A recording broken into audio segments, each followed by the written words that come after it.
All right, everybody. Welcome to episode 3 of the Political Pigpen. This is, of course, the Politicrat. Today, we were originally planning on doing episode 2.5, so continuing our discussion on the meaning of liberalism, but unfortunately, nobody from that panel was able to make it today.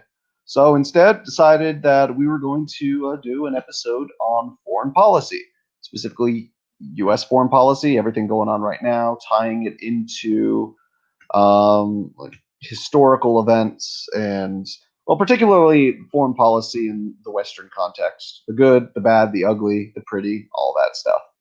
Would everybody like to go ahead and introduce themselves?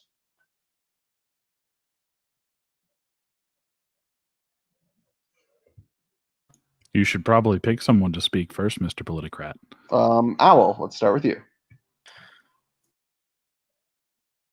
So, generally speaking, I would clarify myself more in the mold of a neo-reactionary, more favorable towards monarchy, for those who don't know. And generally speaking, I would, in terms of foreign policy, from what this stream's going to be about, I generally speaking take the stance that a kingdom or a nation, feudal land, however you would describe it, should have the duty to defend itself and should also have the duty to keep the health of its people safe, healthy. Okay. And Menger, what about you? Well, yeah, I'm Carl. Hello. I'm pretty much, an ANCAP anarchist. I don't think that any of these interventions are legitimate. We need to get out of it everywhere if we're talking about foreign policy. It's all wrong. We need to stop killing people. That's mostly what I think. But I like to talk about the specifics of all of the different countries. I'm sure we'll get into that. What's your favorite country? My favorite country is Liechtenstein. Yeah. Liechtenstein. Nice. That's a good choice. All right. And what about... Hold on. All right. Boston. Let's go with you. Hey, I'm Boston. I'm Massachusetts. I guess whatever. You can call me whatever you want. Just don't call me late to dinner. Okay. Oh. I'm a comedian. Ironically, as CFG has reminded me, I should not say that I am unironically a comedian and a commentator. And as far as my policy is concerned, I generally find myself on the side of the pragmatic. I don't want people to see their lives as an 85-year existential crisis and cash grab. I'd rather them see it as something worth being in, and sometimes you need people to get out of the way for that to happen. Okay, and last but certainly least, no, I'm kidding. Thank you. Not least, we have Theodore. Hi, Theodore. Got the blog, crowdfundedgovernment.com, and I guess we're going to talk foreign policy, which is always fun. Let's see what we disagree about. My favorite things are figuring out why we disagree, not just what. What's your general stance? What'd you say? Non-interventionist. Okay. So I'm guessing you're a libertarian? I'm actually running for the chair of the Libertarian Party. Oh, wow. How's that going? I mean, I just started it last week, but it seems like everybody agrees on Twitter. It's going to be an overwhelming victory, I'm sure. Okay. I'm running to end the party ASAP. I'll put it to vote, and then we're going to dissolve the Libertarian Party. Really? Thank you for playing your part. I can't tell if you're being serious or not. I mean, I'm so serious. It's the greatest idea I've ever come up with, and we're going to execute it ASAP. I don't know why we need to put it to a vote, though.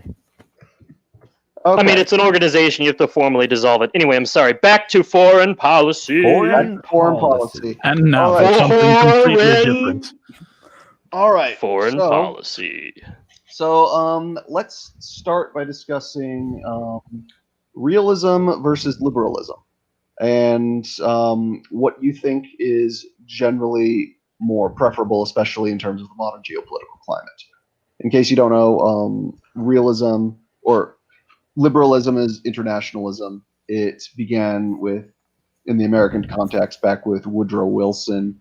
The concept of nation building that evolved into neoconservatism when you had a bunch of Trotskyites or Trotskyists, however you pronounce it, such as Irving Kristol, all those other guys. I don't know if you could consider James Burnham one of them. You might be able to, but he was definitely in that tradition. So yeah, neoconservatism, for example, would be a version of international liberalism. Same with like liberal hawkishness, so like the Clintons and just all those schmucks. And then you have realism, which is the concept that there's no such thing as an international community, and that nations behave inherently anarchic, and that they always go out to pursue their own best self-interest.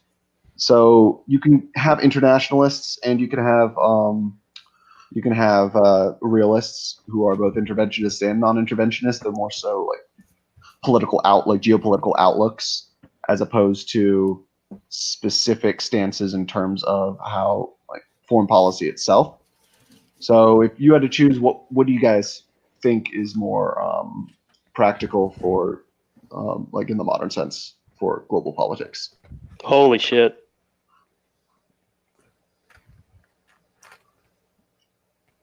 Yeah, I didn't realize that's what this was going to be. Okay. Yeah, hold on. You broke the panel, bud. I think that realism has more legitimacy than internationalism. Countries, are their own actors. But that doesn't mean that there aren't aspects of internationalism that need to be considered. When other countries act, they have a great effect on other countries. Now, I don't think we need, full globalization. What I do think is that countries need to understand the localization of other countries, the anarchic nature of them. If you, overthrow a dictator in one country that the citizens of that country liked, the citizens of that country aren't going to like you. On the other hand, you also have to consider the internationalist factors, such as maybe that dictator was preventing this other country from overwhelming their country, Saddam Hussein and Iran. So that's a long answer, but essentially I think that both need to be considered, but overall realism is more accurate. Okay. Yeah. I agree. I generally agree with you, but in terms of something, I don't know, we can, I guess, dumb down the conversation a little bit better so we don't scare people off. Yeah. Thank you. Peas and thank you. Yeah. Jesus. Okay, Donald Trump. Good, bad. Duh. Good, bad in terms of foreign policy. Orange. Absolute disaster. Horrible. I'm How so? ashamed. He should be locked up, thrown in prison, starved. I mean, all presidents since, I'd say, FDR should. Oh yeah. Bringing back the depends on terrible. what you look at FDR. for Come foreign on, man. policy. All of them. I guess you could argue that there are certain foreign policy decisions that he's made that could be seen in a somewhat positive direction, but generally speaking, it's going to take a long-term plan just to smooth out everything because the neocons kind of jacked it all up. Yeah. In terms of Israel, he's been an absolute disaster, though, in the Middle East. I mean, has the Israel policy really changed since Truman? I mean, hasn't it pretty much been the same for the past, 70 years? Yeah, it Owl, has. what do you want out of Israel? Owl, what do you want out of Israel policy? What should the United States government do in Israel? Generally speaking, if America... No, specifically, what do you want to do, man? What I would say is I would cut off all funding to Israel and say that if you really want to be your own independent state, then you need to act like it and stop relying on anything whatsoever. Now, generally speaking, if what you see is truly, depending on how you want to go into imperialism and intervention, you have to put an absolute plan and moral ideal behind that. And you have to ultimately say, what is the goal for your interventionist policy? What do you want to achieve with it? And currently, I would say the current move for the United States and their interventionist policies within the Middle East aren't necessarily productive, given the fact that all it just wants is to spread liberalism and social democracy, McDonald's, and so forth. So I mean, just look at Saudi Arabia and the United Arab Emirates. Do you really think they are the pinnacle of an Eastern Arab state converting to Western democracy when you have all the consumerism there?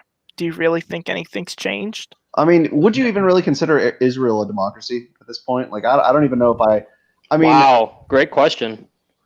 Yeah, I don't know if the I mean, the best way of putting it. Well, Israel's basically an ethno-state democracy. Yeah. I mean, that's the best way of putting it. I'm not gonna, as somebody who, I don't want to use the word supports, but who pragmatically backs Israel or is in support of Israel, I still agree with you. Like, I mean, it essentially, I mean, that was why it was set up in the first place. That was kind of the whole point behind it, behind was it the Darfur Doctrine and Zionism. But what's interesting is initially Zionism, from what I understand, originally supported a two-state solution. Yeah. Now you have all those Ben Shapiro types who are like, I don't know, we need to support Israel 100%. No, we can't have anything else. I don't know. That's my. Well, I don't know, because if you decide, like, I hear that, you know, that there's a lot of movement to remove funding from that and to remove support, and, you know, part of me wonders about the natural state of things. I imagine that most of the lines drawn over there weren't drawn by the people who lived there, and that if those lines were not really enforced any longer, they would instantly move, because it's in this I almost would say it's almost not homeostatic. It's like in this high energy state. It just wants to bust down a level to something that's more in line with the people who live there. And if interventionalism and other countries' foreign policy were to decrease, we'd probably see something happen where things shifted and it went where the lines were drawn in ways that we weren't so happy with, as far as like our governments and people who think they know how to make decisions for us because they can see more. Right. So I don't know. I'm kind of torn. I can see why people might want that, but I definitely am worried about forcing borders to be some sort of way that people that live there can't tolerate. I just don't think that's right. Like we talk so much in the libertarian circles and the ANCAP circles and the localist circles, voluntarist circles about right of exit. Well, what right of exit do you have when you can't tell one area from the next, other than by the you know, the people who run it? It just don't. The logo on the tax forms. Yeah, I think you got that one right on the head. Yeah, I think you're largely right there, because most of these borders, these lines on the map, are not only artificial but very new. It changes everything. You know, most of them were put in place after World War I. Exactly. To places where it doesn't make any sense for there to be a border there, like this Turkey-Syria border. That doesn't make any sense. Turkey should be way smaller. It shouldn't have, you know, all of the this area where all these people who want nothing to do with Turkey live. That border is just something imposed by the West a century ago. Yeah, because I mean, the concept of the nation state really is an inherently Western concept. Like the only naturally aligned nations are in Europe. And then what happened is then they ended up imposing that sort of geopolitical style of organization on all the former colonies. They just dipped the hell out after World War I, and then again later after World War II, and they just like left all these arbitrary colonial borders. Well, even with the colonial colonies in America, some of those borders don't even make sense. Like, for instance, most of the eastern states, if you look at them, they're not even really most of those borders, when looking at the shapes, don't even make sense. They're actually designed in such a way where most of those states wanted to continually expand westward. Like, just take Tennessee, for example, with how it's shaped. Like, the way it's shaped, like, you can instinctively tell it was going to try to. It originally wanted to expand westward. Like, most of the eastern states and most of the colonies had this in mindset. So from we're not really talking about. Welcome to Foreign Policy Talk. This is Theodore with Crowdfunding Government here. So Tennessee. Plug. No, But I was yeah. just getting. You said something about the colonies in Western Europe and border No, I was lines, and I was talking- trying I to was talking- explain that. I was Oh, yeah, talking yeah. specifically about in the Middle East, the Near East, and Africa. Hmm. Like, and then you also have all of these like different ethnic- Right, but like, you also ethnic made a groups that hate statement each- yeah. saying the fact that, well, look at the Western world and look at how they set up borders, how it's more in line with nation states. And I was saying that no, that's not necessarily true. If you look at most of those states, they're actually set up in a more frontierish manner. They were expecting to expand inland. And so you can actually see that with a lot of the East Coast states. Yeah, I think it was more talking about Europe, where that's, I think, more true. It's a lot more, geological borders and borders that have been there for thousands of years. Yeah, like the Colorado River and in Arizona.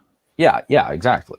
And so we have that, but like looking more at somewhere like Europe instead of the United States, I think that's still accurate that these borders make more sense than, say, the border between Lebanon and Israel, or Well, I would like say that. one of the reasons for that in Europe is due to the fact that Europe actually was a lot more feudal in Yeah. how it functioned.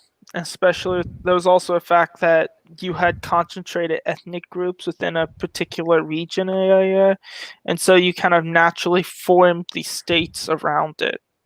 You Yeah. also had big kingdoms such as, well, you had Alfred the Great, who basically slowly colonized the rest of England and created one group slowly. You also had people like Frederick the Great.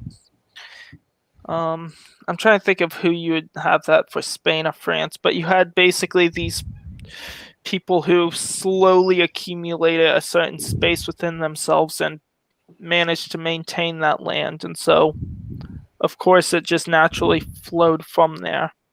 Yeah, but you have that in the Middle East too. You have lots of different ethnic groups that in the past flowed to these different areas, so that, in Iran, you would have like Zoroastrians, and then you would have a lot of Shia, and in the South Arabian Peninsula, you have mostly Sunnis.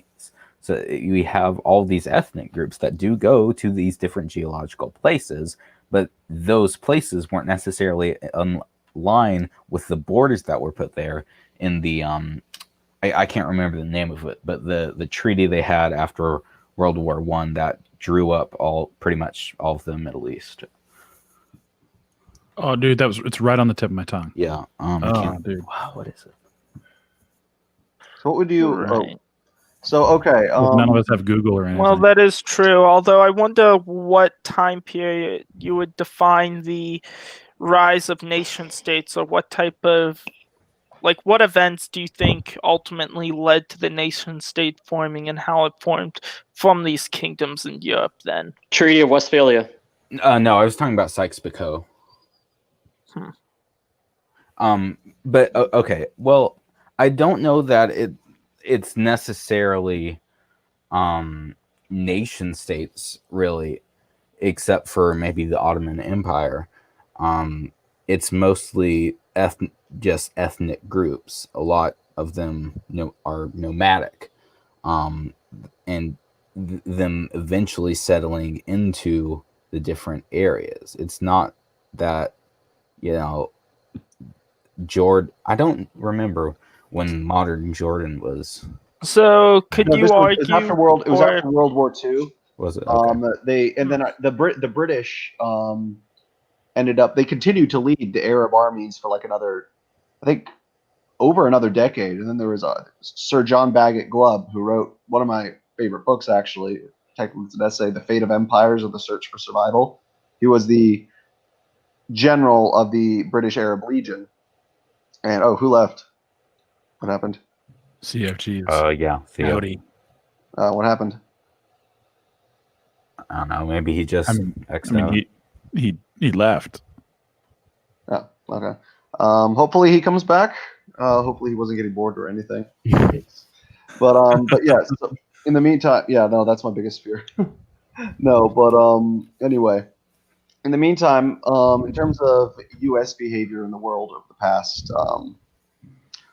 the past, well, really since H.W. Bush, what would you guys? I just want to ask what you guys think of this clip right here, because I think it's interesting. I know he's a socialist, so most of us are likely to not agree with most of his takes.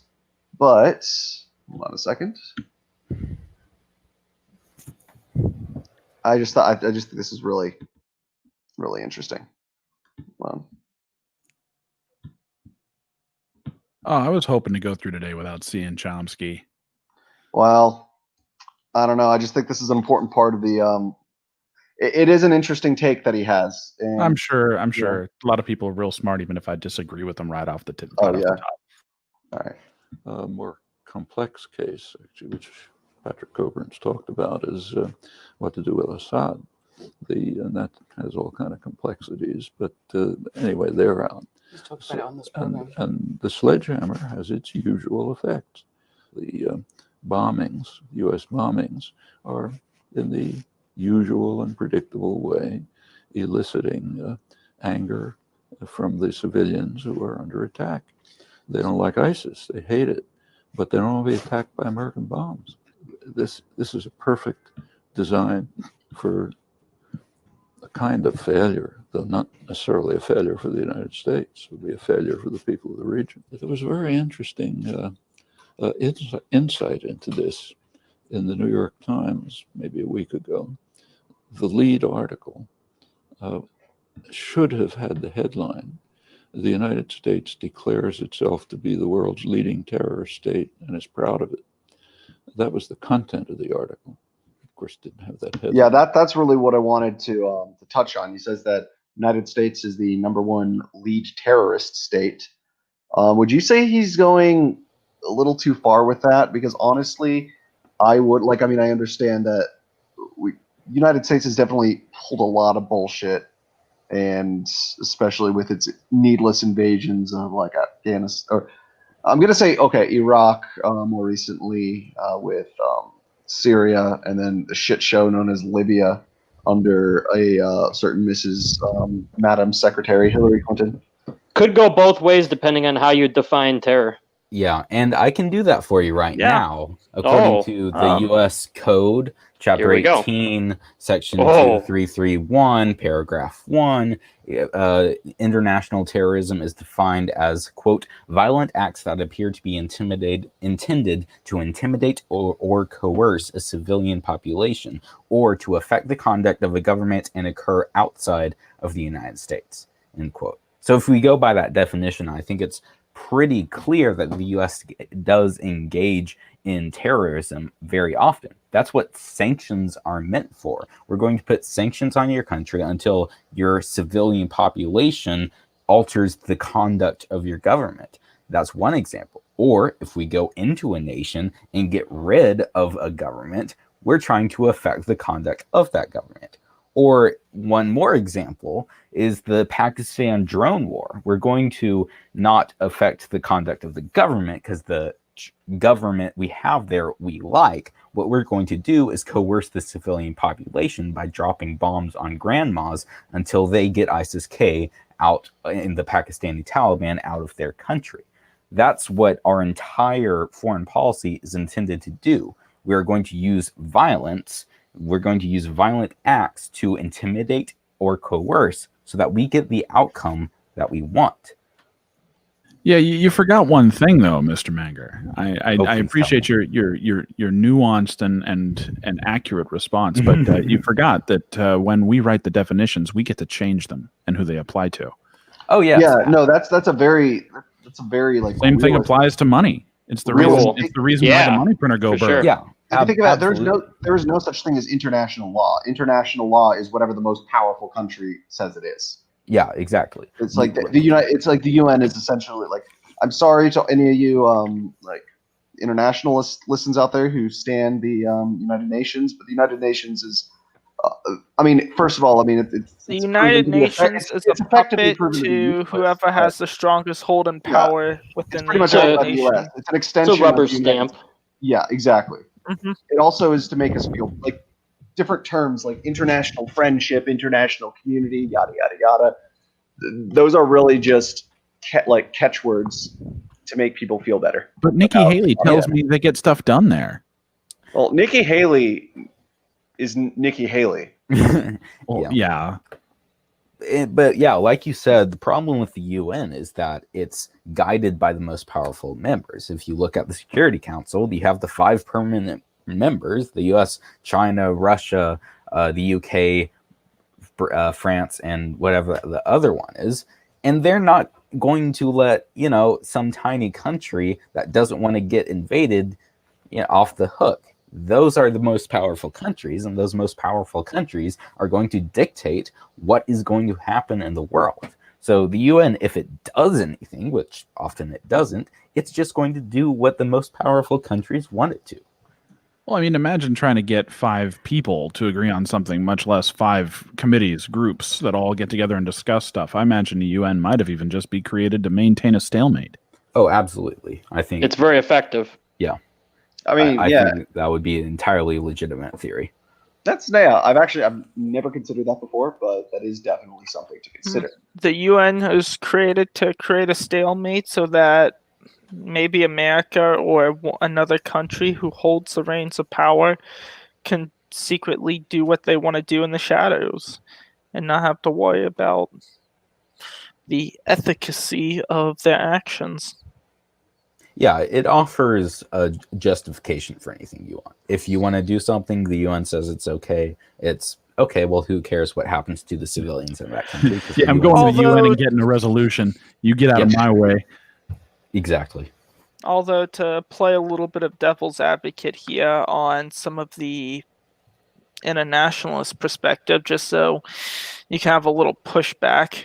Like, let's say, what about when the US does go in to bomb cities? Like, how would you try to push that into perspective? Because you could try to argue that maybe Islam and most of the Muslim states that we see aren't necessarily the best places to lead or the best places to promote a good, just, moral, and economically beneficial society. So from that, what if you could argue that maybe America going in and actually properly doing imperialism, is there a way of establishing economic systems and zones that would be better suited for those regions to grow and prosper under some sort of GDP, under their own GDP, to boost it?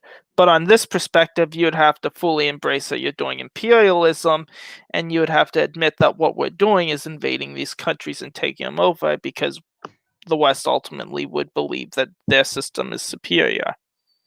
Well, my dudes, like, there's so many angles on this. The one that I like personally, because I'm surrounded by it so much, is the purpose of selling these ideas back home, right? You used to have to sell war bonds. Now we have MMT, basically. So you used to have to sell your foreign conflicts to people, and they used to have to believe it. Now there's reasons, but if you launch a campaign overseas, no one back home sees the actual effect, sees the danger, sees the harm. They just see what portion of it is shown. So yeah, I wish we could voluntarily crowdfund the wars. Crowdfund the wars? Yeah, because that's interesting. Kickstarter is great for 2 things: getting products made and getting products not made. Okay. And I think that's part of CFG's shtick right now is we can crowdfund something into existence, but I sure as heck believe we could probably crowdfund it out of existence too. Well, what I find interesting is, so the government does not like or does not believe. I think this is kind of fucked up too. Like, anybody who wants like the government to do something, every time they've tried setting up a crowdfunded thing, the government's, oh yeah, like, yeah, you're not allowed to do this. Like, for instance, okay, I'm personally against the wall, like Donald Trump's idea of the wall. I think it's very fiscally irresponsible, especially with how ineffective it would actually be. But you also had a large percentage of the Trump supporting population who ended up creating a Kickstarter to crowdfund the wall. And that crowdfund, like even though people donated money to that, like the Kickstarter, like the United States government would not accept it. And it's like, isn't that technically, just theoretically, that model wouldn't that be the democratic thing to do? Yes. Because you're voting with your dollar at that point. I mean, I think most of us here can agree that democracy is, at least in terms of like voting, as far as that goes, is more or less a sham. Oh, I got a good quote for you on that one if you want Oh, I think I know where you're get going me with it. started with democracy. No, So but I'm saying no. I think a quote on it. No. I think what the real democracy, what democracy really is more of a cultural thing, more of a social thing. People interacting sort of in the public sphere, using money, like voting with their dollar, and like activist campaigns and that sort of thing, swaying the cultural opinion, so to speak, if in the economic sense, if that makes sense. I would say that I disagree with you on that part in an economic sense. And one of the things you first have to realize is that first, when you all hear the word democracy, there is a sense of that where you just feel like there's a goodness to that. But whenever you hear the word politicalization, like that comes to a negative connotation. Yet these two terms are synonyms. In order to democratize something, you will in turn politicize it. So when you hear people say, let's democratize public policy or let's make the people vote, you are in favor of voting to politicize that and create great attention. Mm-hmm. So the more a democratized society becomes, the more politicized it'll become. And so what you have is you're going to get an incredibly politicized society, and what you get is what we have right now. Well, so I'm in favor of a highly politicized society that makes decisions freely with their own dollars. Definitely in favor of that instead of some asshole king. What kind of stuff you talking about here? Well, I mean, with the king actually able to make more confident decisions. And well, I'm not. But why do you even need to make decisions? Why can't people just live their lives? Well, isn't living your life just a series of decisions? Your life is, but other people's lives are their series of decisions. I don't well, first off, what I would say that a king ultimately has his duty is to protect the kingdom and the people who live inside his kingdom. But the thing is, where did he get that duty from? But monarchy isn't even feasible anymore. I mean, like, hypothetically, let's say monarchy. I mean, because, I think we can all agree in terms of, well, depending on the monarch at least, it is a legitimate system of government, yes, but we've moved beyond that. I'm not even talking about in terms of progress necessarily, but we have moved to a point where monarchy, especially in the traditional European medieval sense, or even the aristocratic state, supreme power of the king, dynastic monarchy of the pre-Enlightenment era, that's never coming back.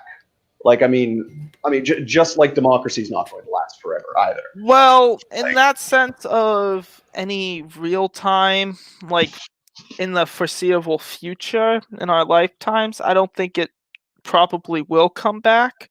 But at the same time, I do see myself as one, trying to uphold monarchy, and two, if you actually look at some of the more libertarian aspects. For instance, monarchy is the true form of libertarianism. I know that's a cliche response, but it truly is. With monarchy and hereditary heirs, if you really want me to go into that, I would say that with that... No, fuck no. I want nothing to do with hereditary heirs. Who the fuck rules me besides myself? That's the question I want. At what point in a monarchy, what happens so that someone else has ownership over me? How does that happen? Do I sign a contract? And at what point in democracy, in monarchy, you basically have in democracy, you have an interchangeable caretaker. There's no difference within there except for the fact that think of it this way: with a hereditary monarch, you basically have one landowner who owns the private stock and capital. In a democracy and a republic, you don't have that. What you have is an interchangeable caretaker who has full monopolistic control over the nation that you randomly vote in. But most of the people who vote in that monarch don't even actually think fully the political implications for it. They basically vote if sort of like we're a choosing sport team. masters, essentially. Yeah, And every system you choose a master. Even well, I would argue that perhaps even some you don't. But I had a good thing I wanted to say about this. A couple things, if you wouldn't mind the moment. That quote about democracy from earlier. It's democracy is two wolves and a sheep deciding what to have for dinner. Yeah. Right. Wasn't that Ben Franklin? Yep. And liberty is a well-armed sheep showing up to contest the vote. Yeah. Wow, I've never heard the second part. Yeah, I haven't heard that. I don't know if he actually said the second part, but I hear that. That was like that. That was really spicy. Yeah, I know. I always like that one. I know one of my favorite quotes from him is, "It's like, so what kind of system of government do we have? Yeah. It's like a republic if we can gape it." Yeah, This exactly. actually, if I remember correctly, there was some contention with Benjamin Franklin using that quote and saying that might have been used by a later created by a later author. Oh yeah, none of there these have been quotes are some real. tension. Oh no, kind of like the famous quote unquote Napoleon quote, which is history is a set of lies agreed upon by men, which is itself a lie that was agreed upon by men. It's a good quote though. But Yeah, it's an excellent quote. I mean, it doesn't matter necessarily who said it, unless you need an authority to justify the validity of something. I don't know, but what I was getting at a second ago was that I have a feeling that most organizational structures are kind of transient, and you can feel a stress that comes from kind of them. It kind of goes back to that homeostatic idea that some things are self-sustaining, and or even just to sustaining at all, and others are not.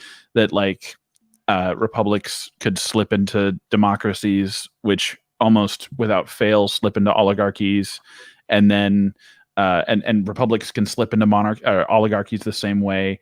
Monarchies almost always slip into oligarchies, and then oligarchies eventually devolve through some sort of revolution or bloodbath of some sort, whether it be the 7 French ones or whatever else you got. And then you end up in, one of these transient states again as power is consolidated by the people who have learned to wield the system to their benefit. Right. Well, I And then you mean, end the up with thing that is, power oligarchic will state again. always naturally flow upwards towards something. Right. And what's the I don't know if I penultimate? can What's the agree with penultimate end? Like, the cycle should be broken in my mind. I feel like there's a better way to live, but it seems to me at the end you have. At the end of that, you have what looks like a rather primitive society. At the end of that, you got oligarchy that might try and grip onto its last breath and become like this feudal thing, or you might have like an anarchic moment that becomes feudal. That's my biggest worry about. Like, I like a lot of the rhetoric and beliefs that are coming out of some of the anarchic groups that are more peaceful, and I find that to be very appreciative. But when you talk about the nature of people starting to band together, like the Kokeshian voluntarism concept that you can create these, or even the Hoppians with their what do they call them, covenant cities or covenant groups or whatever. Covenant communities. I don't read. So you have these things, but when you build those you start building back in organization, and as organization builds, people find out ways to exploit that. They grow bigger, and you start developing systems of government. You start developing what eventually become oligarchies or feudal systems that, eventually you might have someone break the cycle with something violent or something catastrophic, and then it eventually starts heading that way again. Like right now, one could argue that we're an oligarchy. It's just what is valued and who has found out the way to exploit the most value out of the organizational structure of the United States. But then one could also argue that democracy as itself has been an oligarchy from the beginning, and as a system was created to be a front for the rule of money. Oh man, an eminence front. Oh, Put on. I mean, that was, I don't know if anybody's familiar with Oswald Spengler, but he was a German historian. No. Philosopher. I've What? actually heard of him. Yeah, no, but that was basically his concept of democracy. His concept was very similar to Weber's, where he talks about democracy will always end up going, like, it has a specific the entropy of democracy. It will always continue going forward in such a way where the power of democracy itself will continue to expand and expand and expand. It will become mass democracy. Mass democracy will turn into populism. Populism will turn into what he called Caesarism, which is dictatorship of the voters. Although, to be fair, we haven't fully reached the populist democracy because we're closing in towards populism, I'd say. Like, I mean, elected somebody utterly unqualified strictly based upon their ability to be an effective populist, and that's nightmarish. So would you say populism itself is a policy? Would you say it's a tactic? Or would you say it depends on who's using it. In the case of Cheeto Jesus, it's a tactic. Because then you have people on like the left, like, oh god. I would say it's more or less a tactic. Yeah. Because you have people like Bernie Sanders, who in AOC and whatever, who talk about populism as if it is an ideology. When I think you can have populism pretty much with any ideology. I mean, even the Ron Paul movement. I mean, there are definitely and I'm not using this word positively or negatively, but you could definitely see populistic elements within that as well. Yeah, I've never understood that word because it has no meaning, like you just said. What does it mean, good or bad? Yeah, that's the problem. It just means whatever the population largely believes. It differs completely. There's not really a good way to determine what it is, so you can't determine, like, okay. Or you could say that's whatever the large majority populace want. Yeah, okay. But the large majority populace doesn't talk in terms of policy. They talk in terms of ideology. You can't say, the population wants this bill passed, because they never do. They don't ever pay attention to that. And that actually brings me to what I was going to talk about next, about the so there's a new poll. Well, this is as of 2018, so this is 2 years ago, but it's been consistent, especially since the Obama administration. Is that an Onion article, or is that a real? It's an actual article. No, but it's true. Like, a majority of the public is overwhelmingly opposed to, as it says, U.S. foreign war. Stop it! What does the poll actually say? And where did you get this poll at? This is from the Committee for a Responsible Foreign Policy. So I'll actually go directly there instead. Oh, you don't got to take the time to go to the exact one. He's just going, hey, what about what's your source? What's your source? You're not an authority. You're not an authoritative source. This definitely looks like a neocon site. Yeah, but it's not. I've used this site for a while. It's pretty biased towards like non-interventionism, but it's like, I know this Rand poll Paul is pretty objective. Exactly. And this has been consistently true for years. The population largely doesn't like the wars. It's just they're 86.4%. That just goes to show how much the people don't actually have a say in like things like that. And I mean, I'm not saying that they should, because I think the average voter is a very, very stupid man. But hey man, there are most of my listeners. What's the percentage that they surveyed of Americans? What's the number, comparably speaking, to the population at large? So it says 86. So there's specific elements within it. So it says 86.4% of the survey feel that the American military should be used only as a last resort. So that is like the wider overarching opinion, and I'm sure that all of us here can agree. Right, but what's the number surveyed? It should be used as a last resort, even. But so wait, so if we're attacked, you don't think that we should retaliate? It depends what you mean by we. I don't believe in the United States government. No, I don't believe in that there should be a United States government. So long as the United States government exists, let's go with that.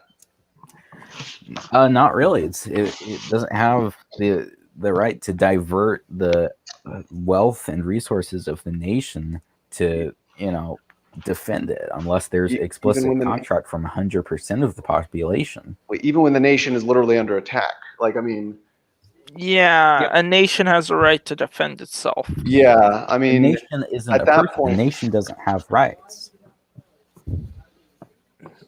Oh wow. What? but people in that nation do have rights. Hold on. Yeah, and the people in the nation can defend themselves and their family and their communities. The But nation- ultimately speaking, a people of a nation might not have the full resources to defend themselves individually against a threat. You're ultimately going to have to create some systematized, centralized authority. You're going to have to build up funds. No. You're going to have to send those funds into research development, and you're going to have to produce things that ultimately can better defend itself. Not necessarily. Militias have been incredibly effective, and as we've seen throughout the economy and in economic theory, central planning isn't very efficient. I like So how why would markets you- work until people decide, well, markets can't work in this one, so forget about it. Yeah, and if markets work in shoes, why can't markets work in the military? I mean, I look, imagine mean, they probably that's- could, that's- but that's not there's like what- kind of an angle that's kind of like I'm right in the middle between you and Owl, Carl. It's difficult because when you look at yes, I'm of the agreement, and I have seen if you just look at how the same group of people, a great grandfather, a grandfather, a father, and a son all fought in the same. It would feel like the same conflict to them. Fighting off, first fighting off in World War I, then later on, Soviets during the 80s, then us after that, in the Middle East. I would imagine that the use of a militia could be highly effective, but you look at the other side of the coin and you say, well, those countries were all occupied by the people who wanted to occupy them until it was, for a long time, and they still are. So it kind of makes me wonder about the end game efficacy of essentially a bunch of disorganized cells doing this. I don't know, but a bunch of disorganized cells have almost always won when they're defending themselves. They won Vietnam.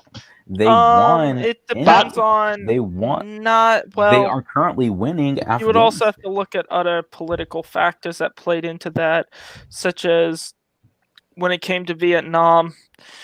If I remember correctly, Vietnam was, in a sense, a similar situation to the British with America, and what ended up happening was that The bottom up won, the top down lost, and that's generally what's going to happen in these. Exactly, and it was more there like are the other American factors, spirit. absolutely, The that as a Americans general lost the will to fight on in Vietnam.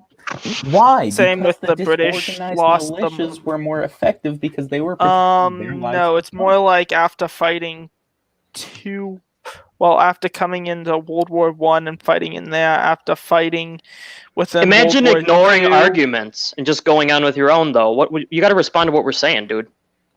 And it's not like it was the same soldiers from World War I and Vietnam. Those are decades apart. I don't understand what you're saying there. Bottom up, beat top down in both the examples that you gave, Vietnam and America. Respond. I'm trying to think of the particular instance. Well, I mean, how was Vietnam? I mean, it seems like, I could be wrong, but it sounds almost like you're justifying going into Vietnam. well, I'm not. I'm not saying that that's a good thing or a bad thing. I'm being completely neutral here as the king of this this sad excuse for a live stream. Well, But, let me make it Viva la easier on King! you. Let me make it easier on you. Instead of having to defend any of the examples I brought up, can you give an example of a time an empire has seized control of a population that was just disorganized and it held onto it permanently? Permanently? Well, you can't just make that assessment within a vacuum, because empires ultimately take control, lose. They ultimately regain control. And you can't ultimately say that. I guess you could say that the Russian Empire technically was there until, you had certain controversies within Soviet communism. But that was also the seeds of other Then issues. you could also argue, though, that well, I definitely would argue this, that the current Russian Federation is really just a continuation of the Soviet Union, just under a different skin. It's the same exact leadership. I don't. Same exact leadership. It's just Interesting different. discussion. That would be an interesting, but yeah. Probably one for another time. Yeah, Yeah, I don't know which way I go on that one. That's a good one. Yeah. Because I mean, literally all of the oligarchs, they're former Soviet ministers who just had all these nationalized industries. That, I mean, communism fell. It's like, what do you do? Okay, let's privatize them, give each industry to one of these particular individuals. I mean, I'd say that Russia is currently, like, what really gets me is especially the Democrats these days. They talk about Russia as if it is the 1950s. They're literally talking like Joseph McCarthy talked like. They're acting as if it is still the USSR. They're still this giant existential threat, and they do not realize that Russia is a state in decline, and Russia has been in decline since the mid-70s. Well, I mean, I would say Russia reached its apex of state of decline around the 90s, and that's basically in this state of mind where, imagine America trying to recover from democracy in the same way Russia is trying to recover from communism. Like, it's in this state where it's just communism is an economic ideology. Democracy is just a system of like organized government. So, but can you really separate the economic systems and political systems? You really can't. Yeah, I would argue that an economic democracy might just look a lot like a market. Yeah. Mm. What about market communism, guys? Ooh, that puts the moron in oxymoron. I might have to switch that. It does have some kind of validity if you were talking about a very small voluntary commune, but I mean, what most of the tankies talk about, no. All right, I love that. I'm gonna have to. I don't. You have my permission. No intellectual property here. No intellectual property. I triggered just hearing the words. What happened here? Yeah. No, but in terms of but back to Russia for a second. In terms of their foreign policy, who do you think the I don't want to use the term good guys, bad guys, but there are no good guys. Yeah, I know. No, but who do you think is really at fault for what's going on? Do you think the U.S. and NATO are too aggressive, or do you think Putin's just being an asshole? Like, who do you think? What do you think the best way to handle that whole thing would be? I think currently what Russia's trying to do is basically try to do whatever it can to keep itself from being consumed by Western liberalism, and by creating buffer zones between other nations to also protect itself from a military invasion. Because Russia is right now in a state of just, it can't really do anything right now. Maybe in like 60 years it might. 60 years? No, Russia's going to be balkanized in 60 years. Russia doesn't have a chance to last as in its current form in the next 50 years. Basically, the only way it can retain stability is if Putin chooses another Putin to succeed him. Otherwise, the entire system is just going to collapse, and Russia will become the world's very first failed nuclear state. That sounds like the sum of almost every fear. Yeah, no, it's like, what would you rather have? Would you rather have a strong man like Putin, who's a dick, but can actually hold everything together? Single point bombs. Or would you rather have a failed nuclear state? Or a series of nuclear fledglings. Oh, yeah, that too. There you go. Have sweet dreams. Sweet dreams. Yeah. Yeah, it's funny. I mean, 2020, anything can happen. Still not over yet. Hey, as long as I get to name one of the new balkanized states. Okay, go ahead. I haven't thought of a name yet, but I think one of them would be Adidas. Interesting. Why Adidas? I think maybe a joke just flew over my head. It might have. It's okay though. It has to do. Yeah, with you haven't seen the tracksuit tracksuits. memes. Oh, it has to do with the abundance of tracksuits. Yes. Okay. And So, yeah, squatting. So Squatsylvania would be one of them too. Squatsylvania. Squatsylvania. What about at this point, honestly though, I think that I would actually respect Putin more if he literally like outright just declared himself czar, because he basically is at this moment. It's like, at least be honest about it. I don't know. I don't know a whole lot about the Russian political system, but my understanding is that the oligarchs do run a lot of it. They have most of the power. Am I wrong about that? No, not at all. No, you're completely Well, correct. yeah. But currently, what Russia's trying to do is basically hold its, after the collapse of the Soviet Union, official collapse within the 90s. Like, they're just trying to hold their shit together. Would you Yeah, prefer a and return to the Russian throne? What they had before the revolution? Absolutely. That's what they have It's now. way better than communism. That is literally what they have now. Yeah, how would it look different exactly? Tell me the difference between what Russia is now and what a kingdom would look like. The only difference is the titles. Well, first off, what would happen is that it would And be the suits. much better. It would be far better unified within one thing, and two. I've never seen a more unified country, dude. Are you kidding me? Nobody dissents. Are you serious? Nobody really What? can. There is no dissent permitted. Period. Try it. Over there. The thing is, the creation of the so-called Russian Federation was just a restoration of the ancien regime. The old regime. It's Burkean. Never mind. No, but it was just like a restoration. It was a reactionary. It was basically a reactionary movement to restore the old Russian throne, but under the guise of "quote unquote" liberal democracy. What did you say within the Russian? You said that was about the Russian Federation. The Russian Federation is just a restoration of the Romanov Russian Empire, essentially. It's really what it is. Well, it's currently trying to become that, although it has quite a bit of also some opposition within inside Russia itself. Yeah, but do they have any power at all? Like, do you really think they have very much power? Yes, they have some power, although they're trying to. Like I said, Russia is in a state of trying to hold on to what it has, and if it can, and try to clear itself out and against. That's a great tie-in. Is Russia an imperialist for trying to hold on to what it's got, guys? Okay, yeah, it's like what we were talking about before the stream with Winston Churchill. Is maintaining an empire, like an empire that was already established, imperialism, or would imperialism simply entail like the act of expanding and the act of building an empire?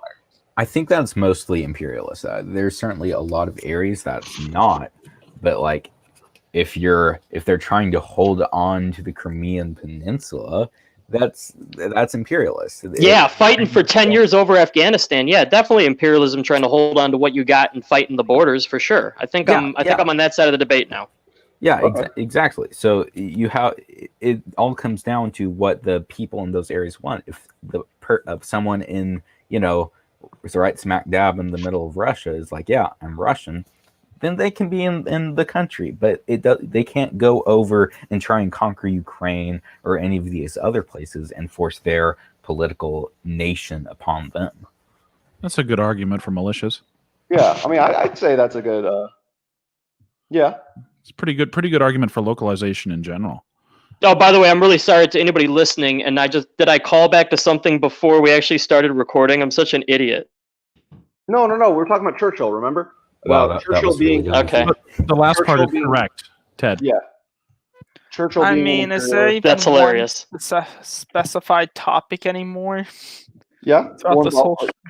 I mean, I'd say this is kind of a freeform thing. I mean, does everybody think this is going well?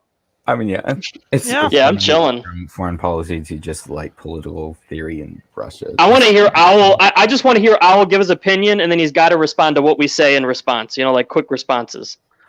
That would be nice. You definitely have some interesting opinions. You're too long-winded, man. It's called Gish Gallop. You do it. Yeah, don't worry. I usually do the same thing. I guess just try to stay a little more succinct. Yeah. I mean, it's interesting. I mean, I'm glad to have your your input here because you're definitely Yeah, very I love it. unorthodox. You're definitely very unorthodox with your political beliefs, and I think it's kind of funny.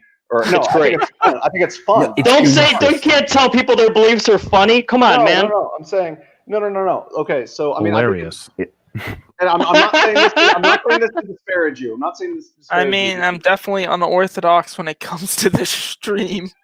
Yeah, no. I mean, I think it gives it character. It's a good thing. I mean, there's a reason. Yeah. I was just talking a little shit. I'm sorry, man. I am curious though why you're screaming over your mic. I get fired up sometimes.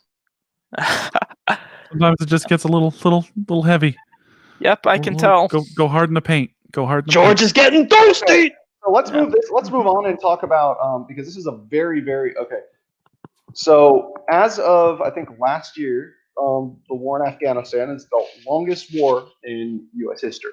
Like you have people in Afghanistan now who are not even born when the war broke out, and I think that is very sad and scary. But there is definitely a lot of nuance to the war in Afghanistan, and because there was technically a justification from even a non-interventionist stance, like a traditional like libertarian or left non-interventionist perspective, like somebody like Ralph Nader would even hold, because it was a terrorist attack on the United States. The terrorists were hiding out there. Taliban was kind of doing cover for them, and so there was an argument to be made at the time that okay, let's go into Afghanistan. However, the argument at the time was okay, let's just do a quick in and out, like go in there, like quick, I don't know, 30 days war, whatever, and get out. But the thing is, ever since then, they've kept moving the goalpost. They've kept moving it like more and more and more. Then it became okay, let's oust the Taliban. Okay, let's just stay here for stability. Okay, let's use this as a staging point to conduct a shadow war in Pakistan. They've just kept moving the goalpost more and more, and it just seems like they're purposely trying to find. I don't know why we keep calling these wars. They're not even war. No, like only Congress can declare war. they're- Yeah, I mean, what's at this a point, they're better basically term? proxy wars. They would be. They're Normalization. technically called just Conflicts. use of military force. Police Yeah. actions. I would assume you would call them proxy wars at most. How are they proxy wars? Because I mean, it's us literally engaged in fight. That's not a proxy war. Yeah, proxy war Yeah. would be like, Proxy war would be like Korean War. I'm trying to think of an example. A proxy war would be like what is going Vietnam. on in Yemen right now. no, I don't think that's. So we're is a really Yemen is a proxy war between Saudi Arabia and Iran. you're wrong about this, but I'm sorry. But no, it's not a proxy war. It's just a war from Saudi Arabia and the U.S. against the Houthis. It's not really a proxy war. I mean, Iran and Saudi Arabia. I mean, I'm not taking. I think Saudi Arabia is terrible. Don't get me wrong, but I mean, Iran is most certainly backing the other side. I mean, you're wrong about that. Okay, so there's a few things. I do have an academic article on this, and I have a few things I can send you for like show notes if you want. Okay. But there's not really a big connection between Iran and the Houthis. We can see that just plainly because they don't have like the same interests. The Houthis are what are called Zaidi Shia, that specific school, where Iran is not. They're just the 12ers, and the Zaidi and the 12ers don't get along. Their religions do not line up. The Zaidi are honestly closer to Sunni than they are to the rest of Shia. Iran and the Houthis didn't actually open up any sort of relations until last year, and the war started in 2015. So they didn't have any relations until last year. Before that, it was just the Houthis in Yemen with a total blockade on them. And if you have a total blockade, you can't get weapons through. That's just two quick things here. Iran, the Houthis are not an Iranian proxy. Like I said, I can send you a couple articles about that if you want. Okay, yeah, no, I'd appreciate that for the show notes. Boy, you guys really like libertarianism. That's a fact. Now, here's the real question: do you guys support the real the Hoppian libertarianism, or the fake Ron Paul libertarianism? Oh, I think you just offended so many people right there, Owl. I mean, at this point, I'm not really gonna call myself a libertarian anymore. It's just associated with enough stuff. And then okay, that's exactly why true. That's exactly why I started calling myself a classical liberal. But then after that, you got people like Dave Rubin who came and fucked up that term. Ugh. You got good people too. You got Andrew Heaton, who's a classical liberal, and I really do back that guy. I recently tried to change, but it's so associated with Dave Rubin right now. I recently tried to. Yeah, go on. You recently tried to. Wait, he's not talking? This is holy cow. This isn't the Ted I know. This is not the Ted I know. Sorry, I was on mute. Life could be so grand. Indeed. All right. I have no idea. I have no idea what my fucking point was. I'm sorry, guys. I'm basically just a reactionary monarch. All right, I've gone past. I've gone 5 minutes past an hour. That's it, boys. Have a good night. You leaving? See ya. All right. I guess we're fine. All right. Well, we'll go on. Is everyone okay to go on for like maybe another half hour? So I'm good. Hour? No, I'm probably good. gonna leave after like I'm gonna have to leave after like 5 or 10 minutes. Okay. All right. Okay. In the meantime, let us hold on. I'm good for like another 15 minutes. Okay. Yeah, that Or works. half an hour. All right. So let's take a look at this. See Ron Paul's take on Afghanistan.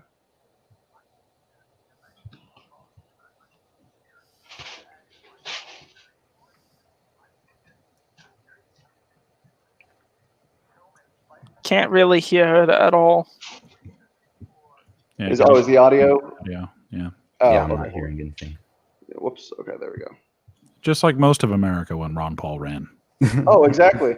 No, basically, Who's in third? Wait, who's Ron Paul again? Third behind who? That's what it was. you don't know who Ron Paul is? I thought you were just trashing. You were just trashing Ron Paul. How do you not know who Ron Paul is? No, I'm.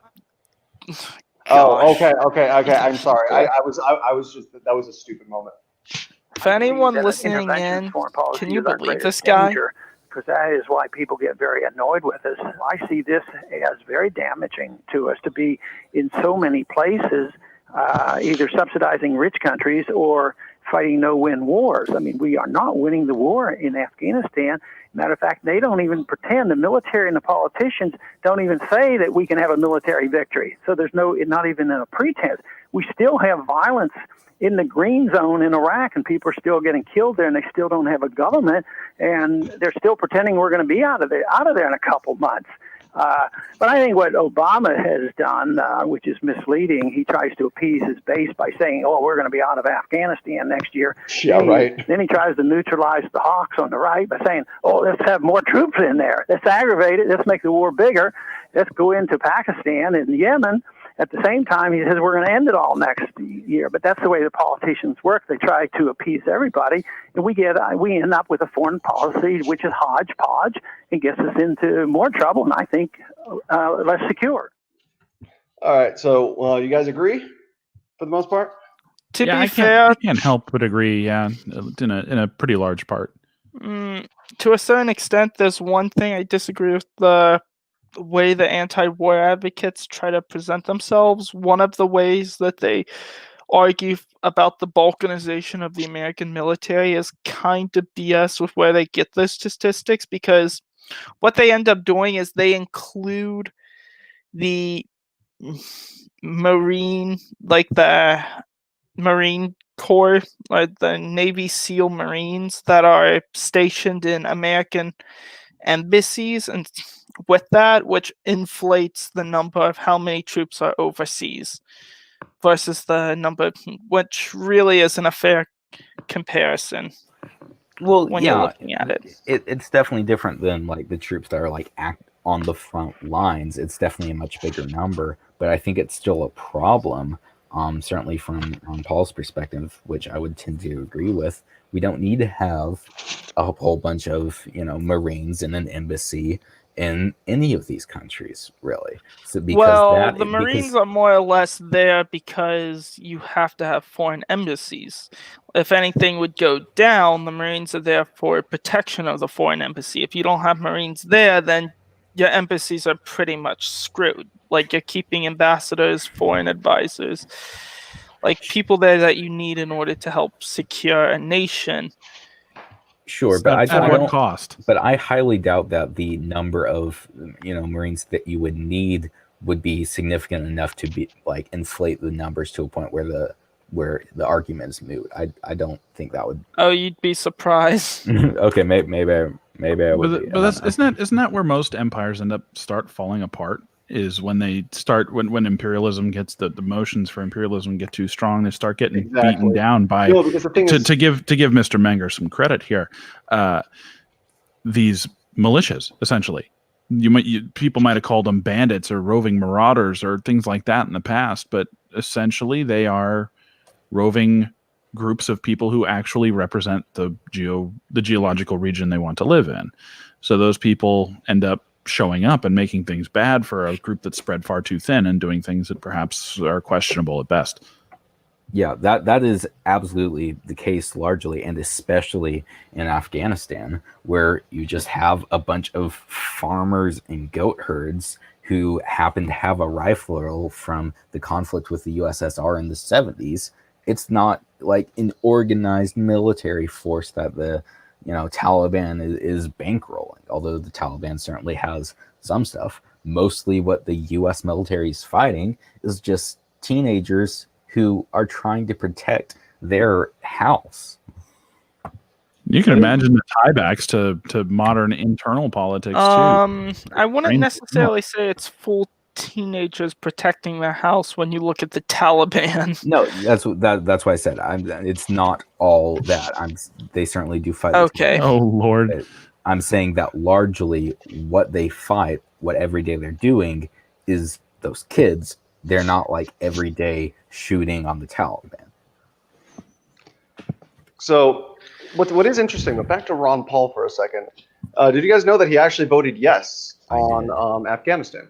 Well, not necessarily on Afghanistan. What he well, no, voted he did. yes He voted for like a quick in and out, which not makes sense. really. The details of that are that what was presented was a bill called an authorization to use military force and against anyone that the president determined was involved in 9/11. It wasn't really a quick in and out to Afghanistan. It was a quick in and out against whoever was part of 9/11. Now, Bush obviously used that for Afghanistan and Iraq. Well, not Iraq. They used another name for that. But everywhere else, as did Obama and Trump. Well, the problem with George W. Bush and foreign policy in general... Okay. There's a lot of problems. There's one single problem. Okay. One of the main problems with how he conducted the Iraq War originally was... One of the main problems to that was the fact that there was no post-occupational strategy, no post-occupational or plan, if you would want to call that. He basically had the mentality of Ron Paul, where he's like, he actually, to be fair, even sounded more cringe than Trump himself, where he's like, and you can see the news headlines and articles of him doing interviews where he's like, when people are asking what his post-occupational strategy was going to be after we go into Iraq and Afghanistan, he's just like, we're gonna go in there, we're gonna take them, and we're gonna win. We're just gonna we're gonna win. Like, yeah, you're definitely right. There wasn't any get out strategy because they didn't want to get out. No. That's basically what he said. But every military general will tell you this, that there was no post-occupational strategy for what would we do if we take it over and actually maybe not with the military. Because of that's what caused all of the conflicts we're having today. Because as the Saudi prince told Dick Cheney, when you went into Iraq, you gave it to Iran on a golden platter because they were just going in recklessly, not being like, okay, well, how are we going to end this once we get rid of Saddam? They screwed up the world for the next 20 years, and way longer than 20 years, however long we're going to have to be talking about this. Basically, in a sense, yes. It's like they don't even read Steve Covey's 7 Habits. Begin with the end in mind. Any goal you start has to have an end. And the thing is I think a lot about perverse incentives. I don't think that was. I think there's more to it than just we're gonna go in there. We're gonna get these terrorizers and we're gonna get them and we're gonna get out. Well, you could always bring up the petrodollars argument. Right, the Seven Sisters argument. Okay, Jimmy Dore. You could. No, but yeah, there's some hay to be made in the Seven Sisters argument. Yeah. I mean, basically, if you think about it, I mean, I might be going a little too far here, but we basically have an oil standard. Yeah, Look, you're not wrong. It's not even fiat at this point. It's a fucking oil standard. Yeah. Now, here's the real question: what's going to happen once the impending crisis comes, when you all realize that American companies just will not produce due to the fact that the economy is going to collapse and they won't sell to anybody, and the oil economy goes bust, all because of incompetent. I gotta put some of my faith in Menger's camp on this one, because the ideas of localization and letting market forces drive stuff. I don't think that there's a more powerful and organic force than a market force for not just allowing for people to use the system to gain wealth, but for people to have a honest to God shot at living a good life. That's what I'm about. I'm not about how do we min-max the world. I'm not sitting here arguing with my DM over whether I can break a door down or not. Right? I'm here to say, how do we get the best life for people, and how do people get the ability to have the best life they can? And when in the case of a catastrophic event like oil companies no longer selling because it's not viable to sell in the market anymore, those oil companies still want to make money. They're going to have an alternative. Yeah, and that is the thing, is that and none of us can say this is what's going to happen with this company and this day, and everything's going to happen this way. None of us know what's going to happen. It's all going to happen through social cooperation, through human action. It's all going to play out as the market decides. But here's the problem. Mises. I was about to What say, happens okay, when Mises. social cooperation and social action break down? What happens when your society and your high trust society that once was there is no longer a thing due to the problems of our political democratic age, because of the whole polarization that happened through politicalization? Well, there's a couple things there. First, the reason that it isn't the social cooperation that collapses, it's the triangular intervention that collapses, that is making all. Actually, I guess it wouldn't be triangular with oil companies. It would be square, but that's a different issue we don't need to get into. It happens with government intervention that's causing all this. It's not the society that collapses, it's the government that collapses. It's the government's own dollar that they're actually making. Well, except for the fact that society is mainly built around these highly monopolized corporations, like mega corporations. I've come to died, then you just move on to the next thing. Right? If the mega corporations die, I mean, if you're going all Judge Dredd on me, I was going to ask you guys about what sci-fi movie you thought the future most looked like. But if you're going to go Judge Dredd Blade Runner on me, what we're gonna end up with is those megacorps eventually become unsustainable, fail, but you can't stop human interaction short of killing somebody. Okay, then how come with Twitter going bankrupt and losing profit, how come Gab never overtook it? If competition ultimately beats out monopolies in a free market. Dude, Owl, let's get back on topic here. Okay. I don't want to move into talking about monopolies, because we only have. I mean, I'd like to go for another 40 minutes or so, but you guys probably can't. Hey man, ping me. Schedule another one. I'm down. Yeah. Yeah, we can. Mm-hmm. But let's try to go for a little. So I was kind of getting into the whole social. Well, we were getting into this idea of collapse or something, and then we kind of just. I definitely want to do another stream on like the impending collapse of the American empire. That's definitely. Yeah, that would definitely be good. But this is just about like foreign policy. Make like Carly Rae Jepsen and call me maybe. Yeah. But yeah, no. So but anyway, let's move on and talk a little bit about China before we wrap things up. China. So, I'm pretty sure, I don't know about Owl, but I'm sure the three of us are all against the trade war, correct? Yeah. Yeah. Okay. Yeah.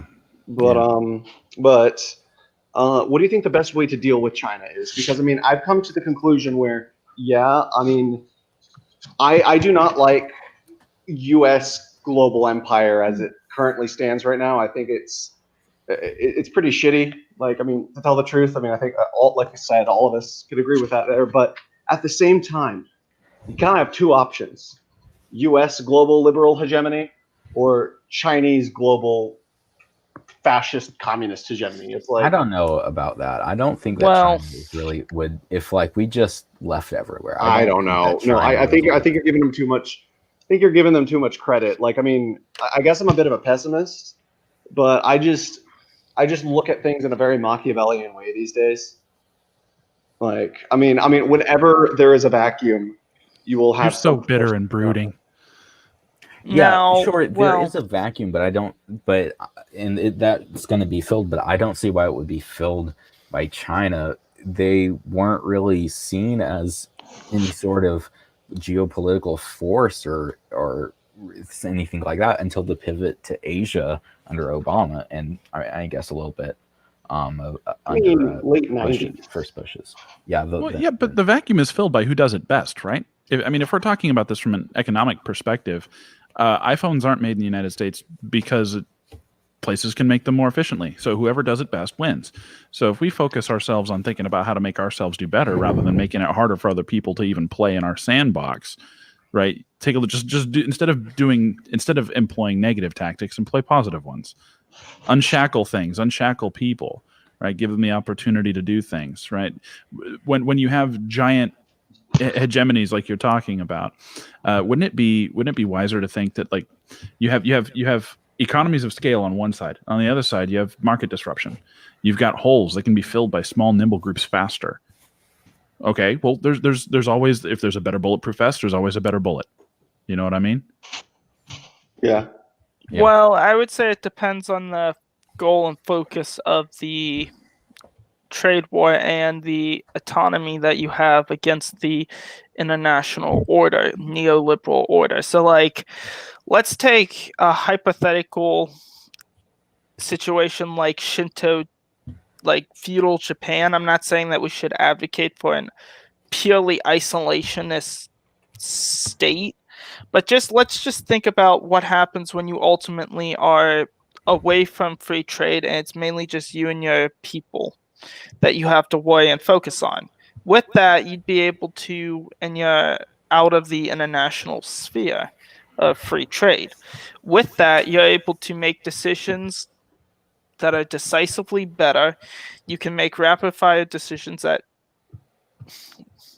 can help benefit the group of people. For instance, you could take the current coronavirus incident where it was ultimately a failure of American presidents and foreign incompetency of the political federal system of not being able to take decisive action, of being able to shut down like airports or like shut down areas fast enough in order to prevent Chinese people from spreading the virus into America.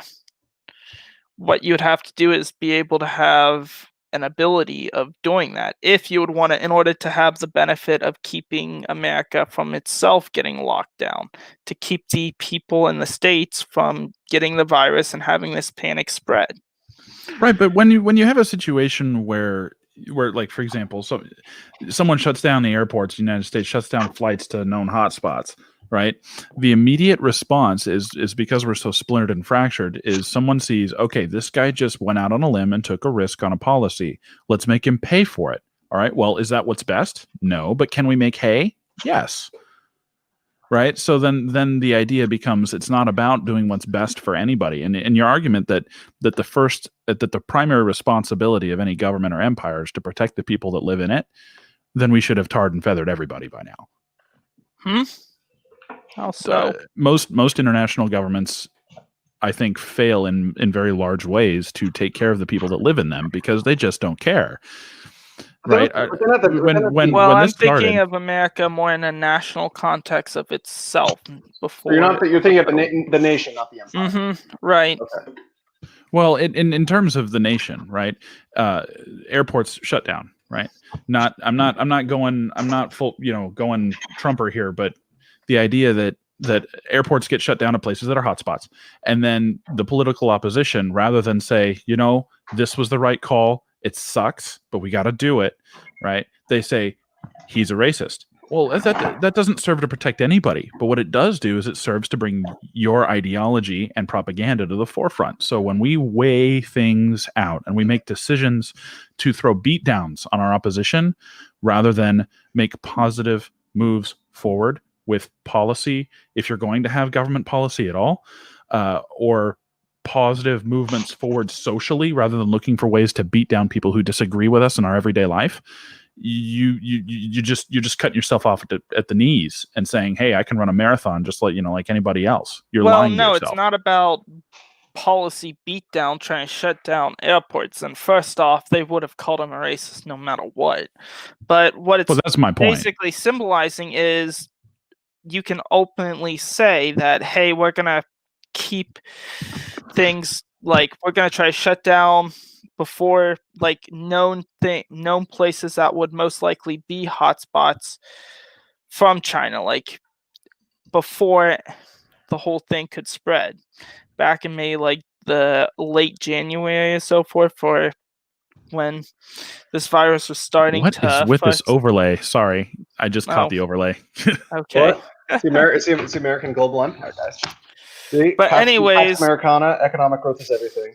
What would be better? Being able to take action faster with being able to stop the spread into American states, or having this virus be inside American states, having governors freak out, shut down everything, and slowly basically just start crashing the economy just because businesses can't operate because the entire state, all the states are shut down. Right, but businesses operate in spite of governments, not because of governments. Businesses are extensions of our First Amendment rights as a personal business, in my mind, right? We choose with whom which we associate. We make voluntary exchanges of goods and services, right? So those rights are not granted by government. They're protected by government, and they fail to do so when they do stupid crap like this. But businesses find ways to stay open in these kinds of situations. My local restaurants, my local businesses have changed the way they operate so that they can still survive. So in spite of these things you're saying are rapid fire, quick decisions that are going to make things better, right? Businesses, when provided with the information that they need, the hurdles they need to overcome, they themselves are better at it than overarching policy. That's my stance. Now, my opinion is hardly worth the price of admission, but there's my nickel's worth of opinion, I suppose. Interesting. Well, you do realize in the course of the months featuring the coronavirus epidemic and the incident involving with this foreign catastrophe, you do realize how many businesses ultimately have stated that they're closing their doors permanently due to the fact that they can't sustain the money, due to the fact that people aren't going out, due to the fact that this pandemic and paranoia, because of the paranoia and the pandemic that reached within America. Yeah, but there have still been ways to stay open without doing that. Like, for instance, I can't say where I work currently government.